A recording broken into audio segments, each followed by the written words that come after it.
Hello दोस्तों, यथार्थ Hindi education classes में आप सभी का स्वागत है। आज की क्लास में हम पढ़ेंगे हिंदी साहित्य के कुछ महत्वपूर्ण बहुविकल्पी प्रश्न जो कि हिंदी टीजीटी, पीजीटी और नेट की परीक्षा के लिए काफ़ी इम्पोर्टेंट होंगे। अगर आप चैनल पर नए हो तो चैनल को सब्सक्राइब जरूर कीजिएगा। तो चलिए स्टार्ट करते हैं अपनी आज की क्लास को। पहला प्रश्न है आज, संविधान के किस अनुच्छेद में कहा गया है कि संसद में कार्य हिंदी में या अंग्रेजी में किया जाएगा। ठीक है, संविधान के किस अनुच्छेद में कहा गया है कि संविधान में कार्य हिंदी में या फिर अंग्रेजी में किया जाएगा। इसके लिए राइट आंसर ऑप्शन है अनुच्छेद, ऑप्शन ए अनुच्छेद 120(1) में। यह कहा गया है अनुच्छेद 120(1) में। अगला प्रश्न है, a dictionary of the Hindustani language व्याकरण ग्रंथ की रचना किसके द्वारा की गई है। यहाँ पर डिक्शनरी है, a dictionary of the Hindustani language जो कि व्याकरण का एक ग्रंथ है। इसकी रचना किसने की है। ऑप्शन दिए गए हैं इसके लिए और राइट आंसर है ऑप्शन बी जॉन फर्ग्यूसन की यह रचना है। अगला प्रश्न है, देवनागरी लिपि का विकास क्रम निम्न में कौन सा सही है। किस प्रकार देवनागरी लिपि का विकास हुआ था। इसके लिए ऑप्शन दिए गए हैं और इसका राइट आंसर है, पहले ब्राह्मी लिपि थी, उसके बाद गुप्त लिपि आई, ब्राह्मी लिपि फिर गुप्त लिपि और उसके बाद कुटिल लिपि और लास्ट में आई देवनागरी लिपि। तो यह इसका विकास क्रम है। ऑप्शन बी इसमें राइट आंसर है, ब्राह्मी लिपि, गुप्त लिपि, कुटिल लिपि और देवनागरी लिपि। अगला प्रश्न है, सुकवि सरोज की रचना निम्न में किसके द्वारा की गई है। सुकवि सरोज की रचना किसके द्वारा की गई है। राइट आंसर है इसके लिए ऑप्शन डी, गौरी शंकर ओझा के द्वारा सुकवि सरोज की रचना की गई है। ऑप्शन डी राइट आंसर है, गौरी शंकर द्विवेदी। अगला प्रश्न है, भाषा काव्य संग्रह का प्रकाशन वर्ष है। भाषा काव्य संग्रह का प्रकाशन वर्ष, राइट आंसर है ऑप्शन ए 1873। भाषा काव्य संग्रह का प्रकाशन वर्ष है 1873 ईस्वी। आचार्य रामचंद्र शुक्ल ने रीतिकाल का समय कब से कब बताया है। आचार्य रामचंद्र शुक्ल के अनुसार रीतिकाल का समय बताना है। इसके लिए राइट आंसर है ऑप्शन बी, 1700 से 1900 विक्रमी का जो समय है, आचार्य रामचंद्र शुक्ल ने यह समय बताया है रीतिकाल का समय 1700 से 1900 विक्रमी का समय। रामचंद्र शुक्ल जी ने आदिकाल को कितने प्रकरणों के अंतर्गत विवेचित किया है। तो आदिकाल को कितने प्रकरणों में शुक्ल जी ने विवेचित किया है। इसके लिए राइट आंसर है ऑप्शन बी, 4 प्रकरण। शुक्ल जी ने आदिकाल को 4 प्रकरणों के अंतर्गत विवेचित किया है। अगला प्रश्न है, 10वीं से 14वीं शताब्दी का काल जिसे हिंदी का आदिकाल कहते हैं, भाषा की दृष्टि से अपभ्रंश का ही बढ़ाव है। यह कथन किसका है। तो 10वीं से 14वीं शताब्दी का काल जिसे हिंदी का आदिकाल कहते हैं, भाषा की दृष्टि से अपभ्रंश का बढ़ाव है। यह कथन किसके द्वारा दिया गया है। इसके लिए राइट आंसर है ऑप्शन डी, हजारी प्रसाद द्विवेदी जी का यह कथन है। ऑप्शन डी इसके लिए राइट आंसर है, हजारी प्रसाद द्विवेदी। अगला प्रश्न है, योग चिंतामणि किसकी रचना है।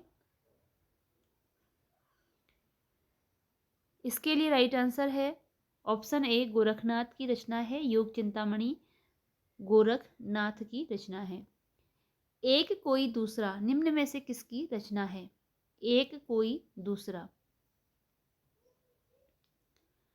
इसके लिए राइट आंसर है ऑप्शन सी, उषा प्रियंवदा की रचना है। एक कोई दूसरा, उषा प्रियंवदा। अगला प्रश्न है, जांच अभी जारी है किसकी रचना है। रचना का नाम है जांच अभी जारी है। इसके लिए राइट आंसर है ऑप्शन ए, ममता कालिया। ममता कालिया की रचना का नाम है जांच अभी जारी है। ऑप्शन ए, ममता कालिया। अगला प्रश्न है, लछमा निम्न में से किस रचना में एक पात्र है। लछमा एक पात्र का नाम है और इसमें से किस रचना में यह पात्र है बताना है। इसके लिए राइट आंसर है ऑप्शन ए, कोशी का घटवार। कोशी का घटवार जो कि शेखर जोशी की रचना है, इसमें लछमा एक पात्र है। अगला प्रश्न है, जॉर्ज पंचम की नाक किसकी रचना है। जॉर्ज पंचम की नाक किसकी रचना है? इसके लिए राइट आंसर है ऑप्शन डी, कमलेश्वर की रचना का नाम है जॉर्ज पंचम की नाक, जो कि एक व्यंग्यात्मक रचना है। यह एक व्यंग्यात्मक रचना है जॉर्ज पंचम की नाक। दो नाक वाले लोग किसकी रचना है? दो नाक वाले लोग, यह रचना किसकी है? इसके लिए राइट आंसर है ऑप्शन ए, हरिशंकर परसाई। दो नाक वाले लोग, यह रचना है हरिशंकर परसाई की। अगला प्रश्न है, मुर्दों का गांव किसकी रचना है? रचना का नाम है मुर्दों का गांव। इसके लिए राइट आंसर है ऑप्शन ए, धर्मवीर भारती। मुर्दों का गांव किसकी रचना है? तो इसका राइट आंसर ऑप्शन ए है, धर्मवीर भारती की रचना है मुर्दों का गांव। अगला प्रश्न है, निम्न में कौन प्रेमचंद्रोत्तर प्रमुख कहानीकार में शामिल नहीं है?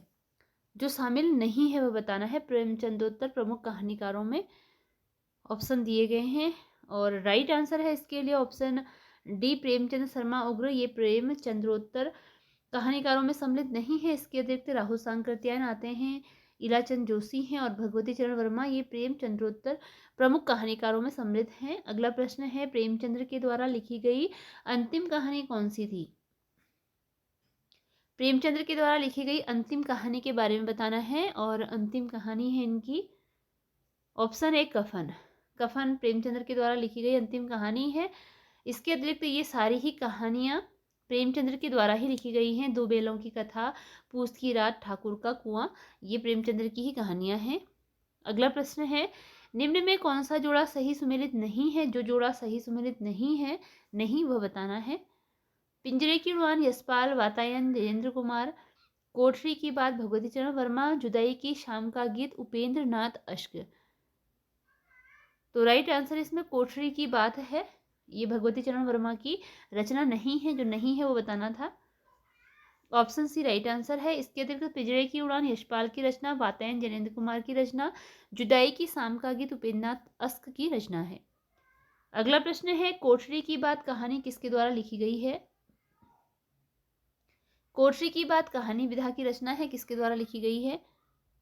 इसका राइट आंसर ऑप्शन ए है, हिरानंद वात्स्यायन अज्ञेय के द्वारा लिखी गई है कोठरी की बात। यह कहानी विधा की रचना है। कोठरी की बात हिरानंद वात्स्यायन अज्ञेय ने लिखी है। अगला प्रश्न है, निम्न में किस लेखक का वास्तविक नाम आनंदीलाल था?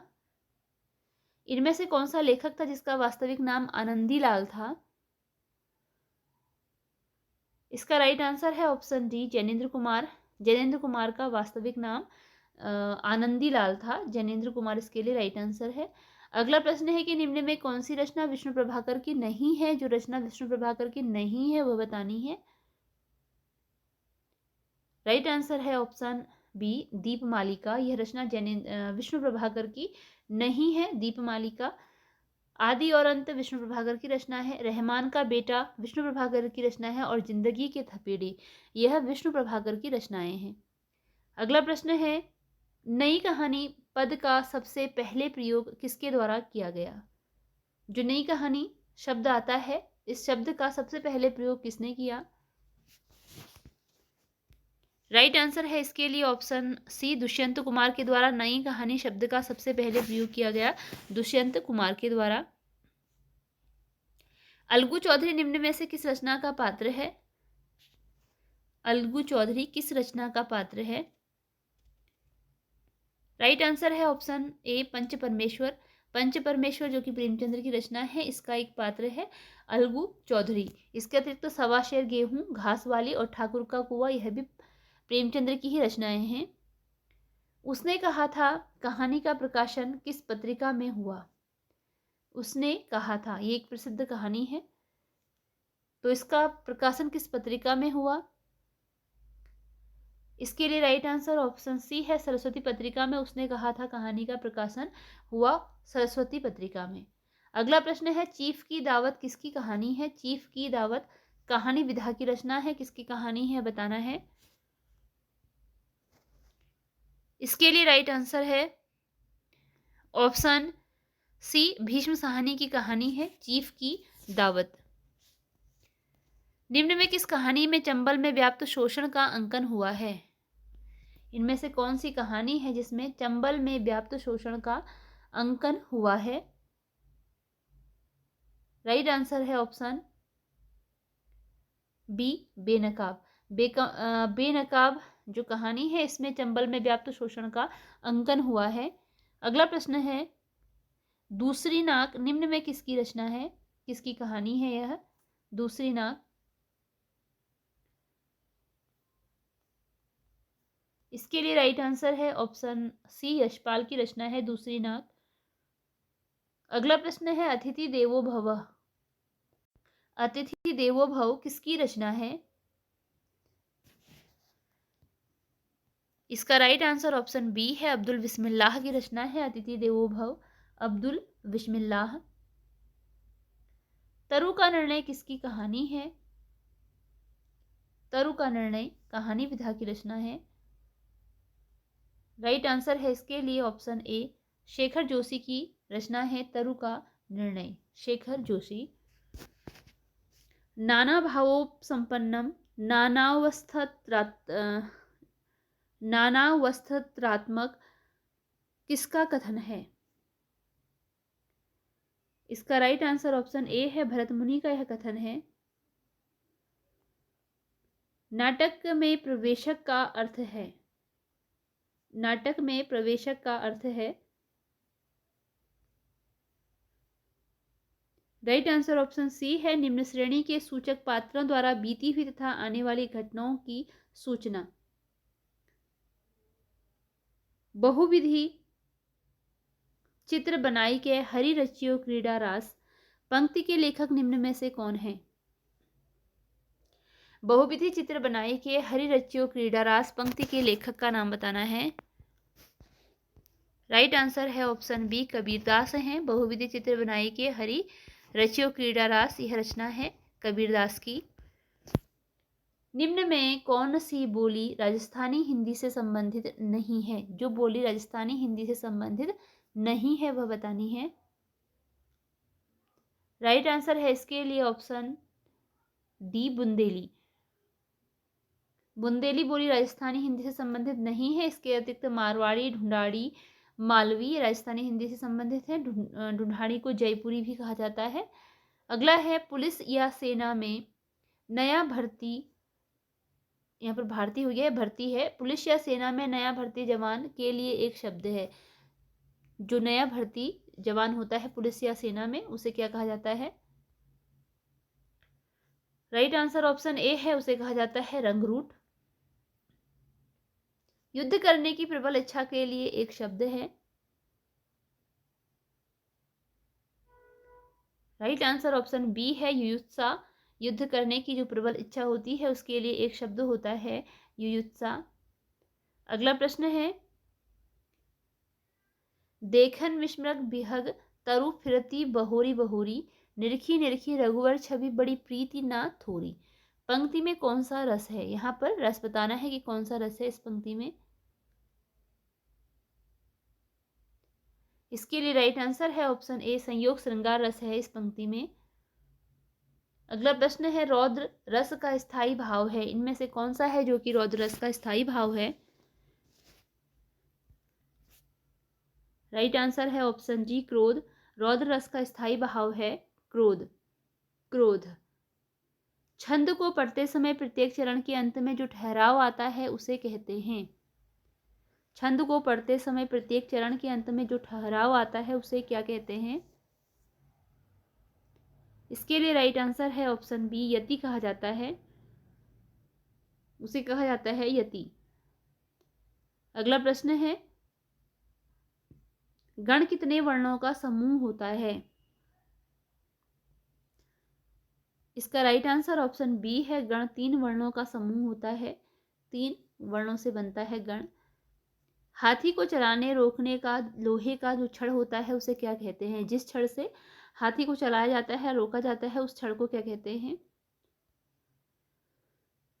राइट आंसर ऑप्शन ए है, उस छड़ को कहा जाता है अंकुश, अंकुश कहा जाता है। अनंत का अनेकार्थी निम्न में कौन सा नहीं है? जो नहीं है वह बताना है। नित्य, आकाश, अनुचित और बाजूबंद। इसके लिए राइट आंसर ऑप्शन सी है, अनुचित।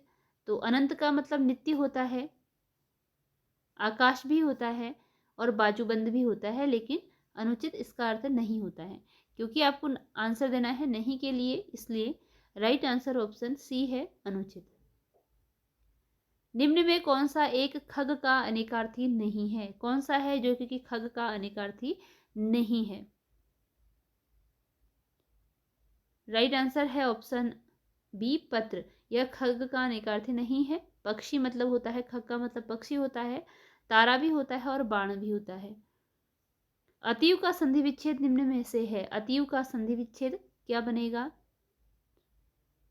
अतिधन यू बनेगा, अतिधन तीयु बनेगा, अधन तीयु या अतिधन यू। राइट आंसर ऑप्शन डी है, अतिधन यू इसका संधि विच्छेद बनेगा। अतिधन यू बराबर अतीव, यानी कि छोटी ई प्लस छोटी ई बराबर बन जाएगा बड़ी ई। यशोदा में कौन सी संधि है? यशोदा में संधि बतानी है। राइट आंसर ऑप्शन डी है, इसमें है विसर्ग संधि। यशोदा का संधि विच्छेद होता है यशः धन दा बराबर यशोदा, तो विसर्ग संधि इसमें आती है। अगला प्रश्न है, स्त्री रत्न में कौन सा समास है? यहाँ पर जो स्त्री रत्न शब्द है, स्त्री रत्न जो शब्द है, इसमें समास बताना है कि कौन सा समास है स्त्री रत्न में। इसके लिए राइट आंसर ऑप्शन सी है, कर्मधारय समास है स्त्री रत्न में, कर्मधारय समास। राजभवन के अंदर महिलाओं का निवास के लिए एक शब्द है। राजभवन के अंदर महिलाओं का जो निवास होता है उसे क्या कहते हैं? एक शब्द बताना है। इसके लिए राइट आंसर है ऑप्शन सी, अंतःपुर। राजभवन के अंदर महिलाओं के निवास को कहा जाता है अंतःपुर। अगला प्रश्न है, वहां 4 लड़के बैठे हैं। इस वाक्य में विशेषण शब्द छाटिए। विशेषण आपको इसमें छाटना है। वहां 4 लड़के बैठे हैं, इसमें विशेषण क्या होगा? वहां होगा, 4 होगा, लड़के होगा या फिर बैठे होगा? तो विशेषण क्या होते हैं? जो संज्ञा और सर्वनाम की विशेषता बताते हैं। इसमें संज्ञा या सर्वनाम क्या है? संज्ञा क्या है? लड़के। अब जो लड़के की विशेषता बताएगा वो विशेषण होगा। तो लड़के की विशेषता कौन बता रहा है? 4, कि लड़के कितने हैं? 4 हैं। ठीक है, संख्यावाचक के अंतर्गत आ गया, तो इसलिए इसमें विशेषण क्या हो जाएगा? 4। ऑप्शन बी राइट आंसर है। अगला प्रश्न है, वह फुटबॉल खेल रहा है, इस किस प्रकार की क्रिया है? वह फुटबॉल खेल रहा है, यह क्रिया किस प्रकार की है? अकर्मक है, सकर्मक है, इनमें से कोई नहीं या दोनों? राइट आंसर है ऑप्शन बी, सकर्मक क्रिया है। वह फुटबॉल खेल रहा है, यहाँ पर सकर्मक क्रिया है। अगला प्रश्न है, भविष्य काल के कितने भेद होते हैं? तो भविष्यत काल के कितने भेद होते हैं? इसके लिए राइट आंसर ऑप्शन बी है, भविष्यत काल के 2 भेद होते हैं। भविष्यत काल के 2 भेद होते हैं, तो ऑप्शन बी इसके लिए राइट आंसर है, 2 भेद। इसी के साथ आज की यह वीडियो यहीं पर एंड होती है। मिलते हैं अगली वीडियो में कुछ नए प्रश्नों के साथ। क्वेश्चन अगर यूजफुल लगे हों तो चैनल को सब्सक्राइब जरूर कीजिएगा। धन्यवाद।